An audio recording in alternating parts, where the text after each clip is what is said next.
Um dos maiores sonhos da humanidade é poder visitar, transitar e até morar em outros planetas. No entanto, futuramente esse sonho poderá se tornar uma necessidade, dado o alto índice de devastação e o problema de superlotação que nós poderemos enfrentar. Sabendo disso, um dos principais candidatos a nos abrigar é Marte, nosso vizinho, o único planeta além do nosso que está localizado na zona habitável do Sistema Solar. Só que existe um pequeno obstáculo para isso. As atuais condições climáticas e atmosféricas de Marte não são capazes de sustentar a vida como nós a conhecemos. Sendo assim, nós poderíamos descartá-lo e ir em busca de outros candidatos. Mas os problemas só aumentariam.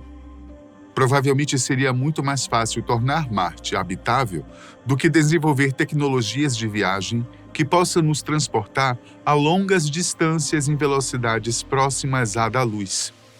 Sem isso, seria impossível chegar a outros sistemas solares no tempo médio de uma vida humana, mesmo aqueles que estão mais próximos.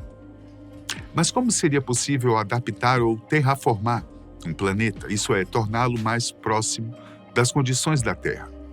E é isso que a gente vai entender agora. Um grupo de cientistas divulgou um estudo que levantou dados importantes para o que seria o primeiro passo para fazer com que Marte seja capaz de abrigar vida: aquecê-lo através do efeito estufa e iniciar a plantação de árvores. Porém, os resultados obtidos não foram exatamente o esperado, e talvez nós precisemos nos adaptar ainda mais para conseguir viabilizar esta missão. O estudo em questão foi liderado pelo professor Robert Olszewski, da Universidade de Tecnologia de Varsóvia, na Polônia.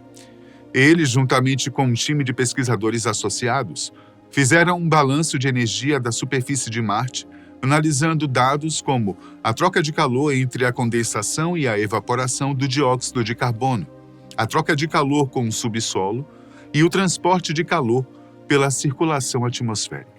Para isso, eles usaram uma série de dados de temperatura e pressão coletados pelo módulo de pouso Viking na década de 70 e aplicaram em programas de simulação para aferir as condições climáticas do passado, presente e futuro.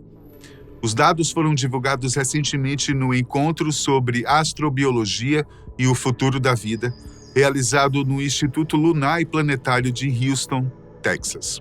A pesquisa se concentrou principalmente nos dados de temperatura, pois, segundo Olszewski, esta é a variável ambiental fundamental que muda durante a terraformação e controla o ciclo de CO2 e a formação de água líquida.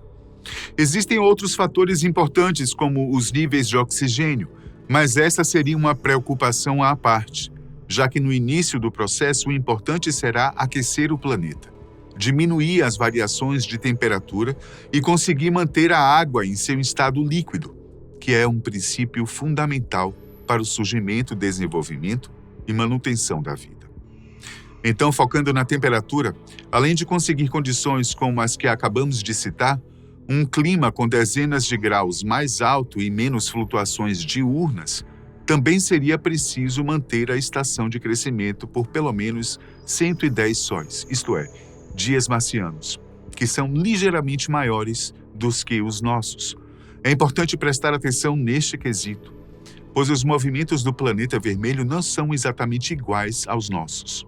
E um ano lá, por exemplo, dura 687 dias terrenos, o que também altera a dinâmica das estações. Levando tudo isso em conta, Olszewski e seus colegas previram que o melhor lugar para iniciar o plantio de árvores em Marte seriam os trópicos, já que na Terra essa é a região onde estão concentradas as maiores e mais densas florestas, como é o caso da nossa floresta amazônica. Isso acontece pela dinâmica de modulação do equador térmico, que promove dias mais constantes e mais quentes ao longo do ano. Mas o mesmo não acontece em Marte. Devido à sua excentricidade orbital, o hemisfério sul marciano tem verões mais quentes por coincidir com o periélio, isto é, o momento em que o planeta está mais próximo ao Sol. Isso faz com que essa região, de um modo específico, um lugar chamado Bacia Elas, seja o mais favorável para o plantio de árvores e um forte candidato a receber os primeiros exemplares. E quando seria possível plantar a primeira árvore por lá? Bom, esse é o problema. Já existem inúmeros estudos que tentam encontrar e até criar plantas resistentes para sobreviver no solo hostil de Marte. Pesquisadores chineses identificaram que um tipo de musgo, chamado Syntrichia caninervis, pode resistir a condições extremas de temperatura e radiação, o que o torna um forte candidato para estar entre as primeiras plantas a serem testadas in loco. Além disso, vários cientistas, em parceria com a NASA, já tentam há décadas criar espécies em laboratório que seriam capazes de se adaptar às condições marcianas, mas infelizmente isso ainda não é suficiente. O problema é que Marte praticamente não tem atmosfera. Atualmente, nós sabemos que a pressão atmosférica de lá é apenas 0,6% do que nós precisamos para igualar a da Terra, ou seja, menor que 1%, que já seria um valor irrisório. Por isso, o seu ar é tão rarefeito e o clima é tão instável. Para você ter uma ideia, as temperaturas em Marte podem variar de 23 graus positivos, algo comum aqui na Terra, para 140 graus negativos, o que é inferior às condições mais extremas que podemos encontrar por aqui. E o pior, esses números podem flutuar em um mesmo local e durante o mesmo dia, o que torna tudo ainda mais difícil. Dessa forma, é impossível obter água líquida, já que o gelo armazenado no solo sublima, passa direto do estado sólido para o gasoso por conta da baixa pressão. E se existe algo que está claro para nós é que, sem água, sem plantas. Então, como é que esse problema poderia ser resolvido?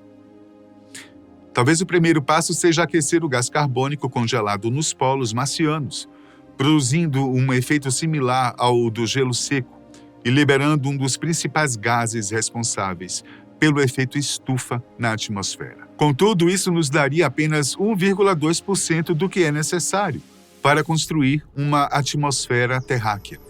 O próximo passo seria quebrar e aquecer as estruturas cristalinas conhecidas como claratos, que também armazenam grandes quantidades de água e gás carbônico.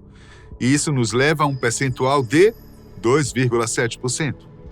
Depois poderíamos incluir rochas e minerais que estão um pouco abaixo da superfície de Marte, que também guardam esses gases em sua estrutura, chegando a 4,6% do que precisamos.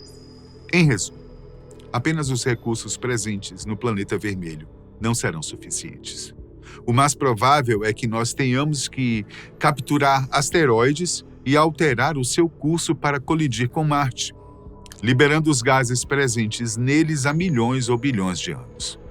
Mas como você deve imaginar, esse não é um processo rápido, e muito menos barato. E ele ainda tem um agravante. Dependendo do tamanho dos asteroides, a poeira levantada poderá se misturar com as partículas da atmosfera em formação e cobrir o céu marciano por centenas de anos, o que irá atrasar ainda mais todo o processo. E como nem tudo é fácil nessa vida, todo esse esforço seria em vão, caso o campo magnético de Marte não seja recuperado, pois a atmosfera recém-construída pode simplesmente ser varrida pelo vento solar, como provavelmente já aconteceu um dia. Na Terra, o campo magnético é criado pelo nosso núcleo, uma esfera de ferro que vibra em contato com magma. Como o núcleo do planeta vermelho já esfriou e solidificou há milhares de anos, seria preciso construir uma estrutura artificial que ainda está distante dos recursos e tecnologia que temos disponíveis no momento.